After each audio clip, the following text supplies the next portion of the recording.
Itoophiyaan biyya seenaa dheeraa qabdu taatus rakkoo siyaasaa barootaaf ishee sakaalee furattee ijaarsa biyyattii irratti xiyyeeffachuu irratti rakkoo hedduu fi dadhabina hedduu qabdi ture. Mootummaan Itoophiyaa amma yeroo jalqabaaf marii biyyaalessaa geggeessaa jira. Kunis gaaffii uummanni biyyichaa kaasaa ture gama siyaasaa, dinagdee fi amantaan jiru dabalatee ni fura jedhamee abdatamee ture. Qabxiilee ijoo 8 cuunfuun koomishiniin marii biyyaalessaa erga dhiyeessee amma mariitti jiru. Kun heera mootummaa biyyichaa hanga aangoo siyaasaa gaggeessitoota biyyaa daangessuutti daangaa bulchiinsaa naannolee fi caasaa bulchiinsaa isaanii irratti marii kan haammatedha. Kanaan dura Itoophiyaa keessatti mariin akkasii gaggeeffamee hin beeku. Garuu ammallee paartiileen siyaasaa maricha keessa hin jirre rakkoo siyaasaa biyyattiin furu jedhanii akka amanan ifatti ibsama. Mootummoonni Itoophiyaa yeroo hedduu karaa nagaa osoo hin taane waraanaan, fonqolchaan yookaan warraaqsa uummataan aangoo gadi lakkisu. Seenaa Itoophiyaa waggoota dhiyoo as fakkeenyaan yoo ilaalle mootummaan Haayile Sillaasee sochii barattoonni yuunivarsiitii dammaqsaniin daddaaqee Dargiin fonqolchee aangoo irraa fudhate. Dargiin ammoo gaaffii siyaasaa bu'uuraa biyyattii keessatti gaafatamaa ture humnaan furuuf adeemsa deeme keessatti hidhattoota akka TPLF, OLF fi EPLF faan waraanaan aangoo irraa kaafame.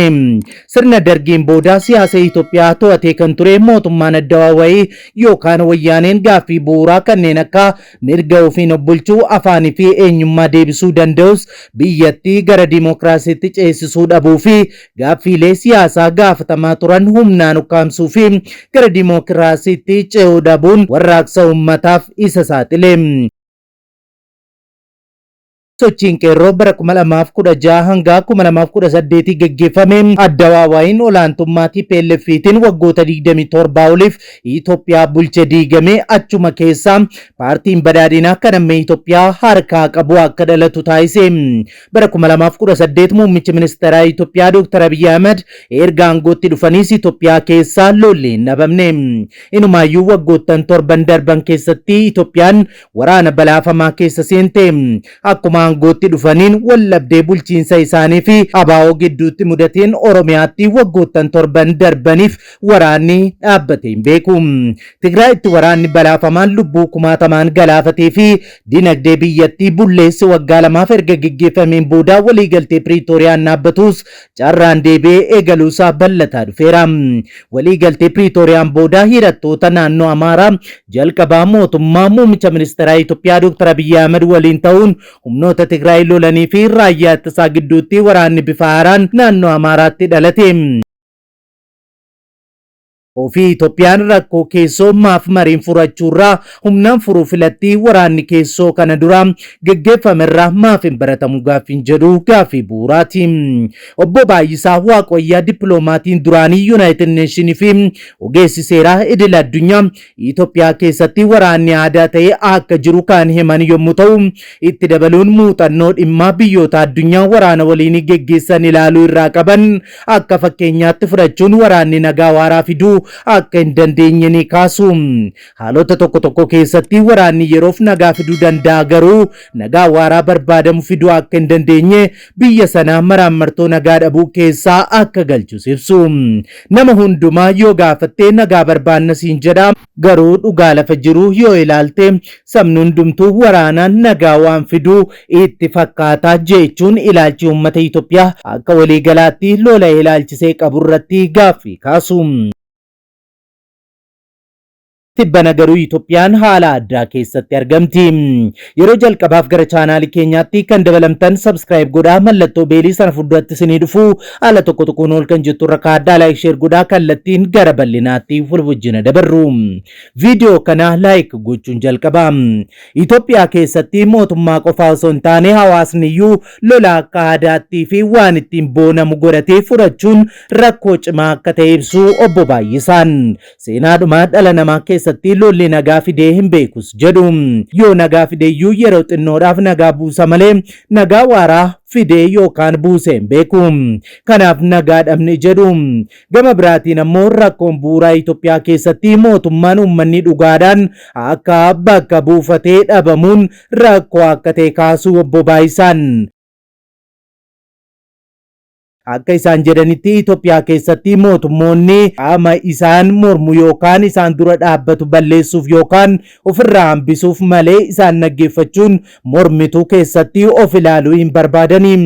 Itti dabaluun obbo Baayisaa dippiloomatiin biyyattii duraanii Tewoodiroosiin yoo fudhanne sabni nu bulchi jedheeni miti shiftaadhumatu karaarraa ka'ee bulchee Bakaree yoo fudhatte Wallaggaa irratti mootii kan ta'e sabni Wallaggaa Bakaree ati nu bulchi jedheeni miti jedhu.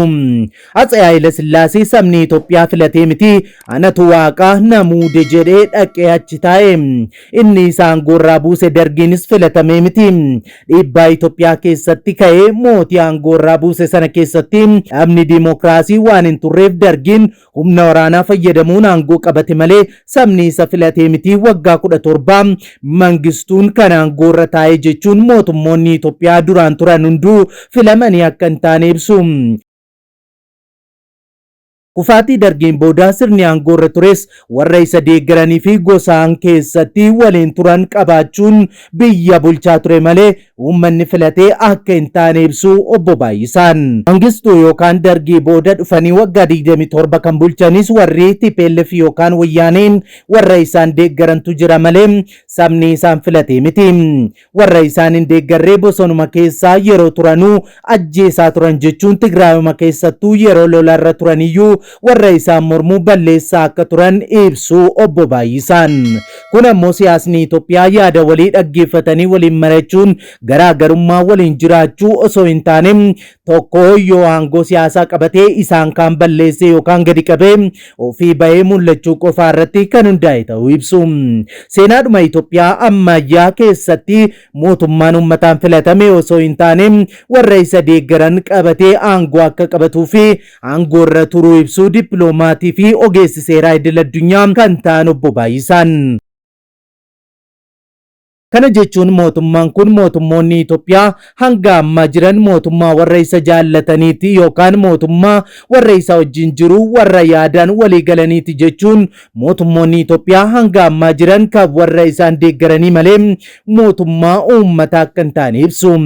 Kanaaf ammoo fakkeenya obbo Baay'isaan kaasan namoonni siyaasaa yookaan mormitoonni gaafa yaada mootummaatiin walii galuu didan yookaan yaada mormii qaban dhiyeessan balleeffamuu hidhamuu yookaan yaadni isaanii akka hin dhaga'amne godhamuu isaaniiti. Nama isaanii leellisuu nama yaada isaanii wajjin walii galuu hin tuqanii. Garuu namni ka'ee gaafa ani yaada kee kanatti waliin galuu akkana yoo ta'e wayya jedhee yaada dhiyeessuu hin fudhatanii. Kana jechuun namatu isaan filate miti namni isaan filate warra isaan deeggarudha jechuun diimokiraasii keessatti mootummaan warra isaan deeggaran qofaa osoo hin taane warra isaan mormanis mirga isaanii eeguu akka qabu ibsu. Itoophiyaa keessatti mootummoonni dhufanii darban amala wal isaan fakkeessuu qabu. Nama yookaan dhaaba yaada isaanii mormuu ofirraa fageessuu dhiibuu rakkoo siyaasaa mariin osoo hin taane humnaan waraanaan furus jedhu. Obbo Baay'isaan akka jedhanitti mootummaan Itoophiyaa amma jirus akkuma mootummoota darbanii amala kana dhaalee akka jiru ibsuun innis rakkoo siyaasaa humnaan furuu fi qaama isa mormuu ofirraa fageessuudha jedhaniiru. Muummichi ministeeraa Itoophiyaa Dr. Abiy Ahmed bara 2018 erga aangootti dhufanii Itoophiyaa bakkeewwan garaagaraatti rakkoowwan nageenyaa gurguddoon halataniiru. Bulchiinsi isaanii TPLF wajjin waggaa 2 erga wal waraanee walii galtee Piriitooriyaan waraanichi dhaabbatee irra deebiin inkaa yaaddoon jedhu dabalaa dhufuus kaasu. Lola waraana bilisummaa Oromoo kan mootummaan ABO Shanee ittiin jedhu waliin geggeeffamus karaa nagaan furuuf mootummaan isaanii Tanzaaniyaatti marsaa lama marii geggeesseera walii galtee irra gahamuu baatus jedhu. Erga aangootti dhufanii filannoo marsaa 6ffaa geggeeffameen paartiin isaanii mo'atee waggaa 5 darbaniif Itoophiyaa bulchaa jira. Akkuma kana filannoo marsaa 7ffaatiinis paartiin biyya bulchaa jiru paartiin isaanii filannoo injifatee hooggansarra jira. Haa ta'u garuu paartiileen siyaasaa jajjaboon keessumaa paartiileen Oromoo bakka bu'an ABO fi KFO'n mootummaan dirree siyaasaa nutti dhiphise jechuun filannoo marsaa 6ffaa irratti hin hirmaatiin hafanii turani. Filannoo bara kana geggeeffame irratti seeraan akka hin haqamneef qofaa jechuun Finfinnee irratti qofaa akka hirmaatan ibsanii. Sababni isaan dhiyeessan mootummaan dirree dhiphisuu, miseensota hidhuu fi dararuu biiroo isaanii cufuufaadha. Mootummaan garuu himannaan paartiilee mormituun dhiyeessan soba jechuun hin fudhatu. Inumaayyuu kanaan dura ta'ee kan hin beekne bakka bu'oota paartiilee siyaasaa paarlaamaa akka seenan gochuun aangoo siyaasaa illee akka kenneef ibsa. Obbo Baayisaan garuu akkaataadhuma sirna filannoo Itoophiyaa irratti mormii qabu. Qaamni sagalee caalmaa argatee teessoo paarlaamaa dhuunfachuu akka hin qabnee fi sagaleen warra kaanis paarlaamaa keessa jiraachuu akka qabu kaasu. Haa ta'u garuu akkaataa seeraa filannoo Itoophiyaan paartiin sagalee caalmaa injifatee teessoo mana maree bakka bu'oota uummataa ni dhuunfata. Aadaan siyaasaa Itoophiyaa guutummaatti jijjiiramee ammayyoomuu qaba kan jedhan Obbo Baayisaan namoonni yaada garaa qaban wal faana taa'anii marii fi marabbaan aadaa godhachuu akka qaban kaasu.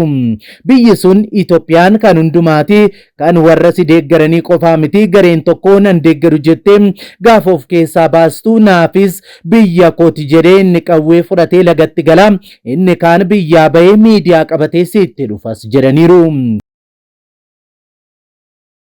Kanaaf hanga gaafa namni yaada adda qabu wajjin taa'ee jiraachuun baramutti biyya sana keessatti waliin taa'ee jiraachuu barachuu nagaan tasuma hin dhufu jechuun siyaasni Itoophiyaa jijjiiramuu akka qabus gorsu. Itoophiyaan biyyoota addunyaa muraasa bara dheeraa turan keessaa tokko akka taatetu himama. Biyyoonni akka Itoophiyaa seenaa yeroo dheeraa qaban hedduun isaanii rakkoo keessoo furachuun ijaarsa biyyaa galmaan ga'aniiru. Gama biroon Itoophiyaan Afrikaa keessaa biyya gita bittaa jala hin turredha. Kunis ammoo akka biyyatti rakkoo alaa itti dhufu damdamattee akka turte ishee taasiseera. Haa ta'u garuu rakkoo keessoo ishee xumurachuu hin dandeenye. Mootummoonni Itoophiyaa hojii manaa walii kaa'aa deemu rakkoo inni tokko uume inni itti aanu taa'ee osoo hin furin rakkoo biraa keessa seenas jedhu Obbo Baayisaan. Obbo Baayisaan dippiloomatii United Nation ta'anii hojjechuu isaaniin waraana waliinii dabalatee rakkoolee biyyoota addunyaa garaa keessa jiruu fi akkaataa itti biyyoonni rakkoo kan Itoophiyaa fakkaatu qaban furatanii keessa darban qorachuu keessatti hirmaataniiru. Rakkoon Itoophiyaa mudatee akka cabbii tulluurraa konkolaatuutis jedhu. Cabbiin tulluurraa konkolaatuu cabbii dabalataatumaa guddataa deema jechuu isaaniiti. Rakkoon Itoophiyaa mudatee rakkoo walxaxaa fi seenaa ijaarsaa Itoophiyaa waliin wal qabatu ta'us kaasu. Rakkoon Itoophiyaa mudatee rakkoo walxaxaadha. Biyyi kun Itoophiyaan biyya qancarteedha. Biyya lafarraa sabaa fi sablammii dhibbaa ol qabattee biyya akka keenya hanga kana kan jiraatteen jirtu jechuun rakkinni keenya kan bulaa dhufedha jechuun rakkooleen sirnootaan bulaa dhufan Itoophiyaa irratti hudhaa jabaa akka ta'an kaasu. Akkaataa itti sirnoonni darban Itoophiyaa bulchan irratti saboonni akka Oromoo fi saboonni kibba Itoophiyaa jiran qollifamuu fi aadaa fi afaan isaanii humnaan cabuu himatu. Keessumaa Oromoon gaaffii kana belbeltuu gochuun sirnoottan darban irratti qabsaa tureera. Warraaqsa qotee bultoota Baalee hanga waldaa Maccaaf Tuulamaa hundeeffamaa ABO'tti yoo fudhanne Itoophiyaan Oromoo fi saboota kaan cabsitee ijaaramtee himataa jedhutu dhiyaata. Obbo Baayisaan akka jedhanitti Itoophiyaa keessatti dogoggoraa fi hammeenya mootonni darban hojjetan kaasanii kan himatan akka jiran kanneen haalanis jiraachuun rakkoo biraa ta'uu kaasu. Kanaaf fakkeenyi gaariin mootii Minilik Itoophiyaa tokko gochuu keessatti hacuuccaa fi miidhaan inni qaqqabsiise Oromoo biratti dhaadeffamee haasa'ama. Gama biraan ammoo maqaan isaa hammeenyaan ka'uu hin qabu jedhanii kan falmanis jiru. Kuni gamaa gamanaa wal harkisuu fi dogoggora seenaa hojjetamee amananii boriif dogoggorri wal fakkaataan akka hin deebine gochuuf danqaa akka ta'es kaasu. Hundumtuu anatu miidhamee ebelutu na miidhe jechuun ebelu maaliif akkas jedhe jechuun dhugaa walii ilaaluu dhabuun amala Itoophiyaatti hidda fageeffatedha jechuun mudannoo wal fakkaataa yeroo United Nation hojjetan lolaa Yugoslaaviyaatti ka'ee ilaalchisee qorannoo akka geggeessaniif garasitti ergamuu fi waan taajjaban BBC'f qoodu. Obbo Baayisaan nama waliin hojjetan Steve jedhamu waliin New York waajjira United Nation irraa gara Sarbiyaa fi Kirooshiyaatti ergamanii. obbo Baayisaan Kirooshiyaa buufachuun waan argan gabaasu. Istiiv ammoo gama Sarbiyaa buufachuun lola geggeeffamu irratti gabaasaa Niiyorkitti erga.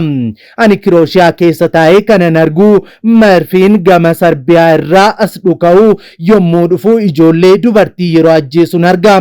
Hospitaalatti nan argaa baqatanii yeroo fiigan nan arga. Ani kanan argu waan warri Sarbiyaa godhanidhas jedhu. Hiriyaan koo inni gama Sarbiyaa jiru ammoo marfiin Kirooshiyaa warra Sarbiyaa akka itti ajjeesu arga. Lamaan keenyayyuu galgala Niiyorkitti inuma katabna.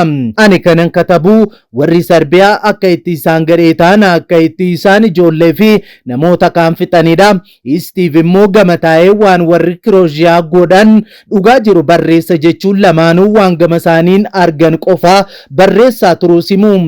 Wanti lamaan isaanii tarreessaa turan dhugaa ta'us kan tokko qofti dhugaadha jedhamee fudhatamuu akka hin qabnee fi gamni lachuu miidhuu fi miidhamuun akka jiru walitti qabamee ilaalamuu qaba jechuun Itoophiyaa keessas bifuma wal fakkaatuun qaamni tokko qofaan ilaalamuu akka hin qabne dhaamu. Nu lachuu dhugaadhuma katabne garuu ani waanan hin argine katabuu hin danda'u innis waan na bira jiru hin argu katabuus hin danda'u jedhu. Barataan Kirooshiyaa tokko waggaa 50 booda laabireerii Yuunaayitid Neeshin Niiyork jiru dhaqee waan ani katabee qofaa osoo argee namni obbo Baayisaa jedhamu Yuunaayitid Neeshinitti gorsaa seeraa kan ta'e kana barreessi jedhee qorannoo isaa keessatti heera. Garuu immoo dhugaadhumas jedha. Sarbiyaanis akkasitti nu fixxe jedhee inni Kirooshiyaa kana akka ragaatti dhiyeeffata. Inni Sarbiyaan gama jiru ammoo waan Istiiv barreesse sana akka fakkeenyaatti fudhachuun warri Kirooshiyaa akkasitti nu fixan jedhee dhiyeessa jechuun dhugaa qeenxee qofaa fudhachuu danda'u jechuun garuu ta'uu kan qabu dhugaa gara lachuu jiru yoo ilaalan furmaata waaraa akka ta'e kaasuun Itoophiyaa fakkeenya gaarii akka ta'u ibsa obbo Baayisaan. Itoophiyaatti nagaan waaraa akka dhufuu fi maraamartoon rakkoo siyaasaa keessa jiru baamuuf waliin ta'anii mari'achuun alaa furmaanni akka hin jirreemu. Kan keenyaan alaa dhugaan biraa hin jiru jennee fudhannee itti jiraanna. Situ dhufee akkas na godhee kanaaf si loluun qaba jennee hanga deemnutti nagaas tasgabbiinis hin dhufu biyyattiifis hin darbus jedhu. Nagaa fiduuf carraa qabna. Waggaa 30 yookaan 50 biyyi sun dimookiraasii akka taatuuf har'aa mari'achuu jalqabuu qabna jechuun Itoophiyaa keessatti amalli waraanaa akka addaatti fudhachuu hafee marii aadaa godhachuun dagaaguu akka qabus dhaamu obbo Baayisaan BBCtu gabaase. Egaan daawwattoota Kiristiyaan Miidiyaa qophiin wayitaawaa yeroo kanaaf siniif qindeeffannee kan hanga ammaatti daawwattanidha. Waan daawwattaniif ulfaadhaa jechaa qophii keenya walakkaatti kan nutti dabalamtan subscribe gochuun mallattoo beelii sana fuulduratti sinii dhufu haala tokko tokkoon ol kan jettu rakkaadhaa like share godhaa yaada keessan saanduqa yaadaa keessatti nu qoodaa. Sa'aatii yartuun boodaa qophii wayitaaf gara biraan hanga deebinee ol arginutti turtii gaarii siniif haa ta'u nagaan tura.